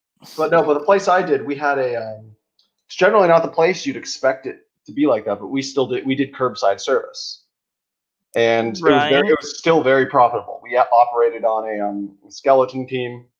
At one point, I had to go to a different location about an hour away to help work on a project. But at both locations, we did curbside stuff, and we were in business the entire time, and we were doing pretty well. We just unfurled. Right, but what about all the small businesses that don't necessarily have that luxury to participate in curbside service? Well, this isn't really what I wanted the conversation to be about tonight. I just know, kinda but wanna I'm just steer us- but- going into the effects of what happens when you have a nation that doesn't have the effectiveness, being able to take its effectiveness and being able to lock down its own borders, basically. I do. Okay, so this is The actually where I will international. agree with Aristocratic Owl as somebody who is not an anarchist. But I do think that, for instance, I'd say you guys read Robert Nozick before. Yeah, that's basically I'm basically where Nozick stands. Where I go a little further than him, whereas he says police, courts, military. I just say courts and military because I'm for private policing. But in terms Hey of man, come on my show and talk about that. You're Oof. for private police, but not private military. Come on, man. no, I'm sorry. Maybe one day. Let's But, do another one of these about that, or at least Oh, come yeah, on my show and talk about it. I want to ask you. I want to pick your brain about that one. Okay, if you want to like prepare to pick my brain, I was on Dissecting Liberties podcast back in, I think it was June, and we were talking about private policing. Like it was like a 2.5 hour long episode. Yeah. Well, I don't know if I want to go over. Yeah, that no, round, probably but- not. But Yeah, but I yeah, don't no, know. I mean, I'd be that would be I'd be down to do that sometime. But yeah, no, in terms of basically, here's my I used to be super anti-imperialist. I'm a non-interventionist, and I always have been as long as I remember. Ever since my grandfather told me how bad George W. Bush was and was ranting about how we don't need to be in the war. But I've been anti-war. But the thing is, I've come to, and again, this might just be the pessimist / realist in me speaking, but I've come to view empire as kind of an inevitable thing, and it's almost a can't live with it, can't live without it type scenario. So, I mean, but I think it's a matter of what kind of empire are you going to have? And I'd say if we are to have an empire, it should be predicated on economic hegemony as opposed to military expansion and conquest. Because the thing is, when you expand militarily and use militaries to directly control areas through force, even if it's through deterrence, because often deterrence backfires tremendously, the military becomes overextended, and that leads to bankruptcy, and the empire falls apart because of that. That happened to Rome. That's happened to pretty much every empire that's ever existed. And I mean, even God, I'm forgetting who says it. There are even like a lot of non-libertarians in Congress who, I forget who it was, but I was surprised who said it. But anyway, it was somebody, maybe even Mitt Romney, who said the national debt. No, yeah, the national debt is our biggest foreign policy threat or something. What was it? I forget what the term was, but it's our biggest, yeah, but it's our biggest threat as it relates to foreign policy, or it's our biggest. God, why do I forget the phrase? I think I understand you. The biggest threat to national security. Yeah.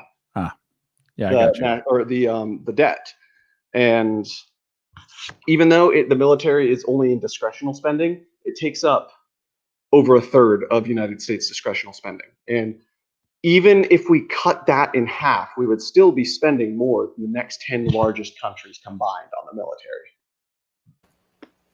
But that's why I think, I mean, if instead of trying to control all these regions, I mean, if we're going to exert hegemony, we might as well do some kind of like client system.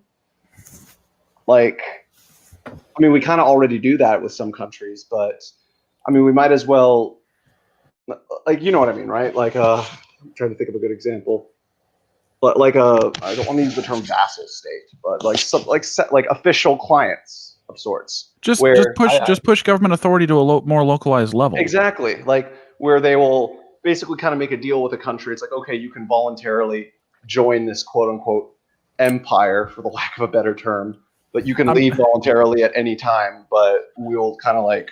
I mean, you may as well just create localized feudal states. Yeah.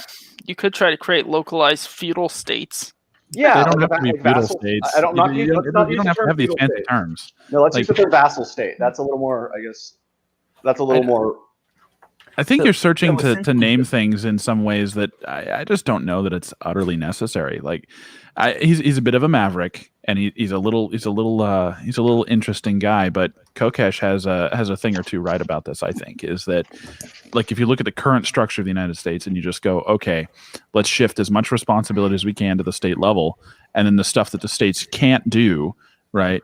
Because they can't, not because we want to, but because they can't, then that happens at a federal level, and that frees up a lot, and it puts people closer to the decisions that affect them and isolates the large-scale decisions that might need to be made from the small stuff at the ground that has to fund itself. Yeah. Yeah. So And I think localization is always as going much to be- as this idea isn't very Super well dope. presentable, there is an idea within neo-reactionary Here we go, guys. ideology called patchwork, where essentially what this is that No, yeah, I know what you're talking about. Was this Moldbug? yes, Okay. it's not as well defined, but patchwork essentially is you have your own different city states in a sense, and each city state is zero voice but free exit basically. That's So like and char- what a like city charter. state has is you basically have your own CEO, and then you have a board set up, and each board has a Sounds direct like Afghanistan. could get voted out by the shareholders. Now, what This we is need just to- this is just a charter. This is just like a Renaissance era charter city. That's what it sounds like to me. well, no, okay, what you have Doesn't to sound too bad. understand a little bit more is Doesn't sound that terrible to me. you need to also realize the percentage of shareholder ratio. And what you have to also realize is that the majority of the shareholders that you see within democracy is that most of those people would probably have a much smaller portion of a shareholder. Now you can calculate them into the equation of voting, but it's going to be significantly smaller when you actually look at the ratio of shareholders compared to other instances such as the media, the academia, the political. Sounds like some of y'all need to play a little bit more Tropico or Civilization a little bit. Sid Meier's screaming. He's going, "Hey man, you want to build structures like that? That's rather complex." I think a lot of this stuff can grow organically. Well, Yeah, I agree. No, that's my stance 100%. well, I will have to agree that in terms of what Moldbug tries to explain, patchwork as a idea and a conception of theory for government isn't necessarily fully fledged out, but the best none of way them of are really. Can you think of any political theory that is fleshed or that is like fully fledged out in its entirety? That's exactly why I'm a fan of organic solutions, is because I couldn't tell you a theory that works. I mean, I'm an organicist in the sense where I think that like states and societies form naturally. They're not deliberately formed. It's just kind of a natural process of sort of civilizational evolution. Yeah. Otherwise, you end up with the Middle East, where the second the imperialists pull out, there's this giant crash of borders slamming into each other and ideologies clashing. Islamic civilization fell. Like, I mean, I'm writing a book like a history book right now, like the rise and fall of civilizations, and I state that the year Islamic civilization officially fell was 1801. Dude, I'm way in over my head. There's people writing books in this chat. Yeah, this is not my level. No, I mean, to be fair though, like, to be fair, I'm just writing it for fun. I'm not a serious academic. So, Is anyone though? Those neo-Marxists. Oh well, I heard you can't say that. You get banned on ANCAP banning YouTube. No, you can't say cultural Marxist. Oh, you can say neo-Marxist, but you can't say cultural Marxist because that's good to know. Yeah. I'm learning new things every day, man. I've learned more in the past freaking 15 seconds than I learned in the last 15 years. Neo-Marxist when you can just be a full Marxist-Leninist. Just go all the way, man. You know, it's those people. Like, where did all those people come from? Like, how are there unironic Marxist-Leninists? Like, you see them all the time on Twitter. Well, like, okay, yeah, that was me for like a month. I did serious? that. Yeah. I changed explain your mindset. So it started out with this idea that the best way to troll left libertarians is to essentially big dick them, right? So take all of their principles Should I do and an fully overlay? Should I do a expand big it. dick overlay here now? Yeah, exactly. Hey, do you want me to do a big dick overlay? Literally, I Please can do. And I'm waiting. demonetized. What? I'm not seeing it yet, man. Come on. No, keep going. All right. So the idea is to fully expand all of their principles and be like, okay, well, if you want all this stuff done, then let's look at the one example of all this happening in the Soviet Union, and let's just do that. So it was just a trolling thing that I did for like a month, where I changed my whole profile to be a Marxist-Leninist. I had that background that I had earlier today as the profile pic, and it was fantastic. It was so much fun to just troll people into thinking I was an actual Marxist-Leninist. I am so upset with you. I am Big so dick. upset with you, Politicrat.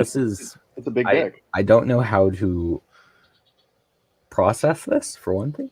I thought, man, I've been listening to some crazy podcasts. I thought you actually had the stones to do it, but I'm just disappointed in you. You've let me down, honestly. I wanted to see it, and you just abandoned me. You know, I mean, it really hurts me, man. I mean, but I was telling the truth. I did do that. I did exactly what I said I was going to do. So Carl, you're basically just running a very elaborate and masterful No True Scotsman campaign, basically. Yes, exactly. What I am doing is calling all like ANCOMs. I'm telling them that you are just woke capitalist progs pretending to hate capitalism, but just wanting to dress it up in nicer aesthetics. If you really want to achieve prospects of freeing the workers, then you would join us and you would be a Marxist-Leninist. But no, you're just over here crying about your gender identity. Just as an FYI, and a single tear anarcho-capitalism will just turn into a libertarian oligarchy. Most things I think do shake out to oligarchies. That's why I just say, let's find a way to make those as small as possible and ensure proper right of exit, and then people can leave when shit gets too hot. Yeah. And I don't know. I'm not here to like debate anarcho-capitalism. I'm not sure if that's necessarily what I believe, but yeah, I don't know. It's not a perfect theory by any means. If you guys are interested in, you guys would probably be interested in neo-reactionary theory. I'd recommend checking out Unqualified Reservations. I mean, the Moldbug has an entire article how he says he goes from Mises to Carlyle. And I'm talking about Thomas Carlyle. I heard Mises. Thomas Carlyle was great man theory. He was great. I mean, he was kind of wrong. I mean, I'd say not 100%, but he was definitely wrong. But anyway, we're not talking about Thomas Carlyle here. I wanted to talk about one more thing. I actually wanted to mention, this actually reminds me of what you were just saying, Manger. I ended up creating a fake ideology at one point called neo-communism. And neo-communism, the entire thing is, it is about, the entire purpose of it is using the revolution to hijack the military-industrial complex. After you hijack the military-industrial complex, you invade every single country. No, and it's a revolution of the industrial workers, specifically industrial workers, like distinctly. Want to know something funny? No. This isn't a fake ideology. No, okay, so the industrial workers hijack the military-industrial complex, and then you go around liberating every single state. And when you liberate every single state, like around the world, using the military-industrial complex, hijacking each one as you go along, the state then withers away, and you then use the military in order to enforce anarchy. And it's called neo-communism. This is what's funny? This is beautiful. There's an actual branch of communists I found on Discord who believe this exact same thing. Well, I created a Twitter page for it too. And I actually got like people of the DSA to follow me. Yeah, what is it? I call it the DSA Imperialist Caucus. Enforcing anarchy with the military-industrial complex. Precisely. That sounds like one of my fake ads I might run in the middle of my show. I could do the ad for you. I could like voice it and everything. Yeah, I'm making a lot of friends doing this stuff. That's the reason I love it so much. You guys are really cool. Is this on Twitter? Where is it? Yeah, I'm trying to find it. Let's see. It's Oh, it's called Workers. What is it? Empire of Workers, I think the handle is. Hold on, I'll link it. Empire. Yeah, I got in with some guys early on, and then got a bunch of their ideology came my way, listening to them, and I kind of adopted some of it, but I keep hearing about one of the guys I talked to is a big time Hoppian, and I just wonder what happens when you have a covenant community be based on something just inherently morally reprehensible. Shit, the count was suspended. Oh yeah, oh wow, okay. I haven't been on there in months. I wanted to see this. Well, I was basically, one of my comments was, guys, you have to beware of, because he was super woke at the same time, and it was like, guys, you need to beware of dogs because dogs are often tools of white supremacy. If a dog barks at a black person, that means the dog is inherently racist. It was something like that. But the dog is systemically racist. You have to reference the system of dogs. Yes, and the associated postmodernist power structure and how it must be torn down root and branch. It's the patriarchy, guys. It's the patriarchy. The hatriarchy. It's the hate-triarchy. It's the pantriarchy because it's a dog and it's panting. Woof woof. Exactly. Yes. Okay. Well, we've solved foreign policy. Well, I don't think we've solved it yet. I mean, okay, so let's finish. Let's finish by discussing. Hold on. Is this the right one? No. Let's finish by discussing. No, that's just the most disappointing dick pic I've ever seen. Yeah. Oh, but it was a real dick pic, wasn't it? It was a big dick. Yeah, real big. Okay. Just a diggle bick. Yes. So, anyway, oh shit, where's the stream? There we go. So yeah, let's finish up by talking about the good and the bad of the Trump administration in terms of foreign policy. Oh boy. So does anybody have anything good to say? Because I might try and play devil's advocate here as this goes. I mean, he hasn't started any. I mean, okay, here's my problem with that. Everyone says that, but he has essentially started a new war in Venezuela. They did a coup. They have all of these new horrible sanctions. We don't have literal ground forces, sure, but we might as well at this point. That's my problem with that one thing. But okay. So hypothetically, and I know you guys probably won't like this, I am not 100% against doing something in Venezuela, but it depends on some very, very, very strict criteria. Number one, there actually has to be a problem. Like, I mean, let's face it, there's really no need to intervene right now in any capacity. It is nowhere near the level they say it is. But like, if there was a fucking like Cuban Missile Crisis situation going on, or even something along the lines of Chile back in '73, I'd say that there could potentially be justification for intervention on grounds of the Monroe Doctrine, not the Bush Doctrine, but the Monroe Doctrine, because that is the only, I think, legitimate. I feel like that should drive our foreign policy. It should be only confined to here in the Western Hemisphere. Yeah, absolutely. But then let's face Venezuela is essentially in our sphere of influence, and let's say you have a country like Russia or China, specifically China, come and try to destabilize the region by establishing proxies in all these different countries. Like, yeah, even though it's not directly aggressing against us. Like how the CIA did within South America? Yeah, I mean, at that point, it's clear what they're doing. It is clear what they're doing. So at that point, I think you could intervene. However, it should not be boots on the ground. It should just be like some kind of like Call of Duty Black Ops style. So I guess we could agree that the CIA, what they did was justified for the American influence on the Monroe Doctrine? Case-by-case basis, my friend. Case-by-case basis. Oh, so now we're changing it to a case-by-case basis. Indeed. Well, yeah, I feel like we were always on that. I don't know. I kind of want to lean on my kind of ridiculous, the same shit I kind of been leaning on before is like, even in the worst of situations, people need things. Organizations can provide things, and if that can solve the problem, I don't see the reason why we need to involve viscera. I just don't see the need. Do you know my dream panel for this discussion would be? It would be Scott Horton. So it'd be me, right? I'm in it. Yeah, I mean, obviously, I'm the whole panel, right? Yeah, no, Scott Horton would be one of I them. thought this was your dream panel. Now that Ted left. What? No, I was just saying, like, if I were to do this in the future, a great pet I think would be Scott Horton, Daniel McAdams, Henry Kissinger, and Donald Rumsfeld, and the So- ghost. Is it And Donald Rumsfeld or Donald Rumsfeld played by Steve Carell? Donald Rumsfeld played Donald Rumsfeld and Donald Rumsfeld played by Steve Carell, Cool. and That sounds good. and the ghost of James Monroe, James Monroe. Okay. or John Quincy Adams.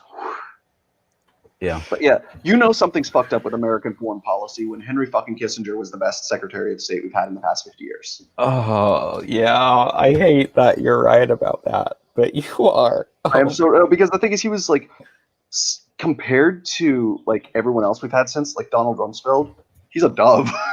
Yeah, I hate him so much, and I wish he would just die already. He's not going to. Like he's gonna. Yeah, honestly, he's just pumped up on adrenochrome or something. I don't know. I mean, what's up. honestly, as an intellectual, I really like him. But as a Secretary of State, I mean, yeah, by default he's the best we have, but he's still shitty. That is still messed up. I think he has a great public intellect. I think he has a great intellectual though. Like, I mean, he's actually somebody whose brain I would like to pick. So Yeah, would I you don't know. just I throw just him in the have trouble. university and keep him out of the Secretary of State?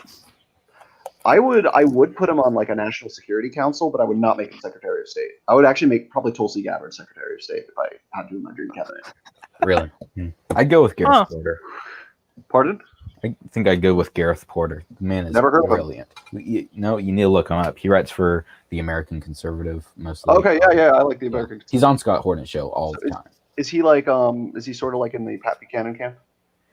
Kind of. I don't know.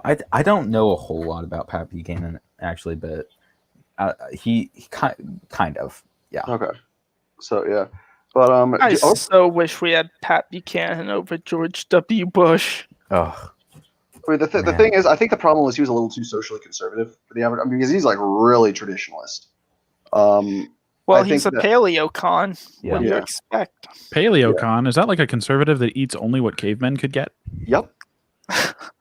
they have canine That's the teeth still. greatest joke Just in raw comedic meat, history. nuts, and berries. Just raw. I fucking see why raw. you say you were a comedian.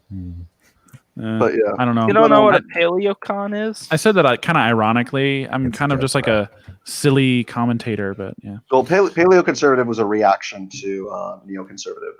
So they have like Okay. they sort of have like a libertarian foreign policy, but other than that, but they're also very popular. Like they're anti-corporation, and a lot of them are pro-wealth. Think of like Tucker Carlson; he'd be a good example of Yeah. a very moderate paleocon. Okay. Well, yeah, that makes sense to me. Yeah, but can you imagine? Isn't it crazy that Tucker Carlson is literally the reason Trump did not invade Iran back in May of 2019? Explain. Like he was about to invade Iran after the whole drone fiasco. Yeah. And then apparently he had a phone call with Tucker Carlson, and he decided not to the next day. And John Bolton was pissed. I'm gonna Oh, invade Iran. Really? Tucker, talk some sense into me, man. Bolton's just all over me right now. That's how it went down, really? Yeah, at least that's what I heard. Yeah, That's, I That's think a I might great have heard story. that, but I don't remember. That's an excellent story. I mean, Wow. if you think Tucker Carlson is the hero that America needs, but not the hero America deserves. Yeah. But yeah, man, if that's true, give the man a medal. Give him. I mean, I think he has some honor, terrible honor. takes. Don't get me wrong, but Yeah. he's solid on foreign policy. Yeah, but anyone Yeah. who lives on takes, he lives and dies on takes. And I'll tell you one thing that I've learned doing what I've done: they can't all be bangers. Yeah, no, definitely not. I think he's bad on immigration. Like, I mean, he's bad on immigration. He's bad on a lot of economics. he's also bad on economics. No, dude, he's a leftist on economics. Oh yeah. So I have my headphones on right now, but my fiance is within earshot of me. If I said the name of the person that you guys have been talking about, she would turn bright red. Oh really? Is she like is she super liberal? He said things that would offend many a person, her in particular. So Fair enough. I feel like we need to in a world of takes, there's a lot of bad ones. If you live and die by takes, you die by takes too. Yeah. What about okay? So, Welcome to Twitter Dome. Okay, so but the thing is with Donald Trump and his foreign policy, by default, I think he is the quote unquote best we've had since Nixon. Nixon wasn't great either, but like he was better than again every other president we've had since. Wow. I'm Are you guys ever content to say that someone was actually good with foreign policy ever in the history of America? John Quincy Adams. Well, there's folks that did Thomas good Jefferson. things. Yeah. I mean, to be fair, John Quincy Adams and the anti-alias Kissinger getting us out of Vietnam and de-escalating troops in the Middle East. Well, yeah, and look at like what Trump has managed to be involved with. I don't know how involved he was with things like the Israel UAE peace deal, right? And then North Korea. I mean, even if he's just using his star power to bring people to the table, like that's something. That's something. Yeah, and I was going to 100% mention agree. Korea because I think that is probably the best, certainly foreign policy wise, but I think overall the best thing the Trump administration has done. They officially ended. Oh, I thought it was banning bomb stocks. That was the worst. That was like one of the worst things. It's close. It's really close. Photo finish. Or that pardon that happened last week. How did they get upset? Why did the left get upset about that? Like, I mean, it's like at this point, like, because it's the story of the day, and they gotta be mad about something. No, that's what you made got me a mad. 24-hour news cycle, bud. Yeah. You gotta feed the beast. Gotta feed the trolls. Yeah, but yeah, no, I don't know. Absolutely. I currently see the later points of the Trump campaign as basically hijacked by the neocons. Basically, the earlier Trump. There's a difference between early Trump administration and late Trump administration. Well, no. Actually, no. I'm going to disagree. So originally when Trump was elected, like I did not vote for Trump. Believe it or not, I actually voted for Clinton because I thought she was just so fucking greedy and corrupt. She would make us a ton of fucking money. But the thing is, after Trump was elected, I was like, okay, I'll give him a chance. And I kind of liked some of the stuff he was doing at first, but then the moment he bombed Syria, Syria, that's when I'm like, yeah, no, this guy's a piece of shit. Oh yeah, that was an absolutely that outraged me because that was saying, you know what? I am the same. As I said before we started recording, sorry listeners, no matter who you vote for, you get John McCain. That was the Trump administration saying, you got John McCain again. I mean, it's that kind of almost, or 100% actually, validates the existence of a deep state. Yeah. Well, currently what I was going to try to explain was that the Trump campaign basically got hijacked by what I would just call was a coup within the deep state where it basically got hijacked. Do you believe in Q? No, he's at a coup. Oh, yeah, okay. Like Q comes after P, and that's about it. The whole idea of QAnon is faking gay. All right. It's funny. Yeah, no, I actually agree on that. Yeah, no, it's ridiculous. Like who? Trust the plan, bro. Trust the plan. Like, do people actually believe in? Like, I mean, I know they do, but like, do they actually? That's what confuses me. Like people like that. Like, honestly, there are conspiracy theorists on both sides, but they refuse to admit that they're conspiracy theorists. Like, let's face it. Russiagate was as retarded as birtherism. Oh yeah. It's literally the same thing, but the left currently, they're unable to see that they're doing the exact same thing that the Tea Party did back in like 2010 through. And I'm talking not the early Tea Party. I'm sorry, guys. Early Tea Party was almost 12:40, and I need to get going. Yeah. Okay. Yeah. Let's wrap. I'd say let's start wrapping up. My favorite thing to say when people say this stuff is just add blank, like whatever blank they say, just say it's a psyop afterwards, and it just shuts everything down. Like so, when you go to Q, Q's just a psyop. It's great. I love it. It does work with everything. It's like mayonnaise, Wikipedia, or tamarind sauce. Okay. Do you think that do you think that things are just going to keep getting worse, or do you think things are going to be the same regardless of whether Biden is elected or not, or do you think he's going to be even worse than Trump on foreign policy? Here's the thing. This is what I was going to say earlier. I think Trump is the exact same as Obama on foreign policy, and Obama was even worse than Bush on foreign policy because he started. I've heard that before. I have heard that before because he did start new wars.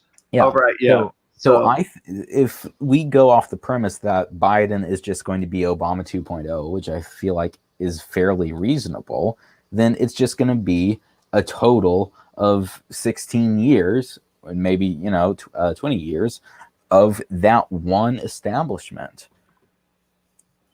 I mean, the Democrats and the Republicans, they agree on more than they disagree on. Yeah. Like, it's just some social issues that they disagree on.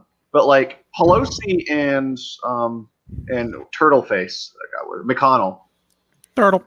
they basically all agree on the same things. Yeah, absolutely. Like, I mean, it's just the difference is like one acts more woke than the other, and the other, yeah. But like, I mean, let's face it, they're probably friends behind the scenes. Oh yeah, I know they are. Heaton does interviews with folks every once in a while, and you get to see a little bit behind the veil. Yeah. Some other guys, like I think the Verdict with Ted Cruz, he talks about stuff that he's actually dealt with and people that he's spoken to.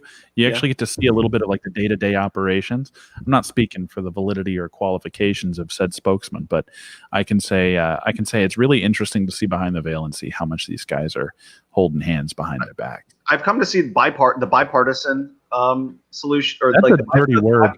Like bipartisanism often leads to the worst things. Yep. Totally. It's usually wars and spending and all that BS. Yeah. But yeah, and then also, God, what was I going to say? There's something else I was going to say in relation to that. We'll trade you a farm bill for some social programs. Exactly. That's it. That's it. Yeah, I mean, who was it who called it the warfare Wall Street Party? I feel like that was Jesse Ventura, maybe. Hell of a guy. Oh yeah, no. I heard something about. I was kind of hoping he'd run on like a Green Party ticket or something. I'm just waiting for the inevitable day when the Green Party becomes a single issue party, and it's for the policy that y'all think it is. But yeah, no. But they did. Okay. So yesterday, there was some kind of convention for something called like the People's Party or whatever, and they had like. Oh, what was it? They had Jesse Ventura and like the Marianne Williamson lady and Cornel West, the Healing Crystals lady. Yeah, and they like all the, and I think like Ralph Nader and all these people, like all these like leftists, like basically the anti-establishment left they're trying to form a new party right now. Basically a kind of like I guess like a Bernie Tulsi Gabbard-ish type party.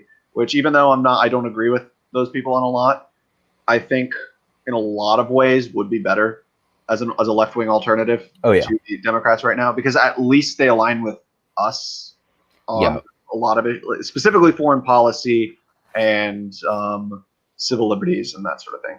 Yeah, I definitely think that kind of those people are the people we should reach out to. We should form alliances with, because to me, foreign policy, these wars and empire, that is my number one issue. That is what I care about.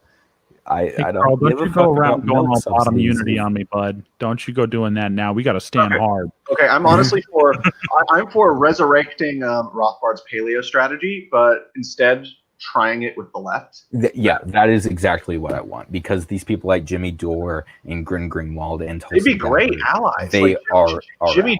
Jimmy Dore basically is a libertarian, but he doesn't know it yet. Yeah, exactly. He's just cucked on economics. Yeah, absolutely. Other than that, he's 100% a libertarian. Is that like the grown-up version of Hooked on Phonics? What, cucked on economics? Yeah, that's I like that. Well, how about let's end it on that note. Guys, does anybody have any final comments? All in for your 8 VHS set of Cucked on Economics now. Okay. Part of the Ron Paul homeschool curriculum, guys. With Bob Murphy, he can teach it. I would buy that. Yeah, but it's more like I'll he's bet trying to it for a uncut dollar. people from economics. But yeah, you guys know Bob Murphy, right? Of course. Oh yeah, absolutely. I'm Nope. kind of mad. I'm kind of upset that Contra Krugman is over. Dude, I cried for weeks. Are you guys in the Tom Wood Show Elite, the Facebook group? No, I have so many names and things have gone by my head tonight that I just, whew, yikes. Okay, yeah. I mean, you guys, if you got, all you have to do is like pay $5 a month, and you can join Tom Woods' personal Facebook group. It's pretty cool. And then you also get access to like exclusive content and shit. But yeah. Yeah, I've thought about it. Is it like really worth it? You get that? I think so. I mean, even just talking the Facebook group, it's worth it. Plus, I mean, you're also the money's going towards his show, and it's a great podcast. Yeah. So, yeah, I've been listening. I know Andrew Heaton a bunch. Like the thing is, I got into his I got behind his paywall without having paid, so I don't even have money for that guy yet, and I already like him, so I gotta fix them problems first. Another good one. He's just on YouTube, but another good one, especially he talks a lot about economics and stuff. But the Academic Agent. You said the Academic Agent? Academic Agent, yes. Okay, I'll look that up. You guys look up questionable material. Questionable material, like what? Yeah. Like big dick pics? No. That's the name of the podcast. Is it very okay? Is it very questionable? How questionable is this questionable? It is incredibly questionable. The entire show is. It feels like it's semi-improv. It's very yes and, but it features Brian Sack and Jack Helmuth, and I swear to God, these are the two funniest people. I've heard the name Brian Sack before. Brian Sack was BS of A, if you remember that. I don't. The guy, it's political comedy, but it's timely, and it's not all political. It's societal stuff. I think they go out on Thursdays, but man, their stuff is so good, and I just get so twisted up with other podcasts and analyses and things going wrong, and questionable material just makes me laugh at all that, and it just makes everything better. It does. I'll look it up. I need to laugh, like, dude. That's why I got into this gig. Like, right when all this stuff, when the coof hit, I needed when the kung flu. Don't let my fiance hear that. Right when the kung flu hit, I needed an outlet, so I started recording, and I was listening to folks like questionable material and stuff like that. So I kind of just drew inspiration.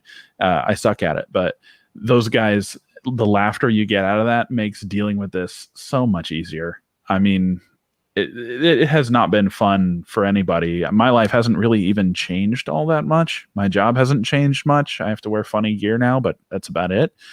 But still, I imagine people are dealing with it a lot more hardly. There's folks out there that are really suffering, and I know. And I think suicide is on the rise. Oh yeah, it's an absolute disaster. And I know that's I mean, nobody gives it, and it's like no one gives a shit.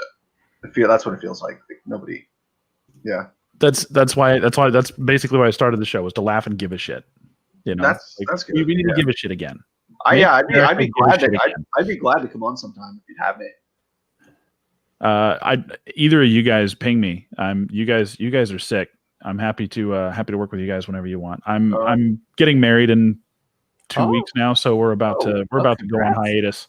Okay, well, you guys better make sure there's no cops around to bust up your wedding and arrest you guys. So. Oh yeah, we're at an Airbnb where we're staying at, and it has a limit of people that can be there, right? And we're under that limit. So if anyone asks, it's not a wedding. We just decorated the place because it was ugly. What's the limit?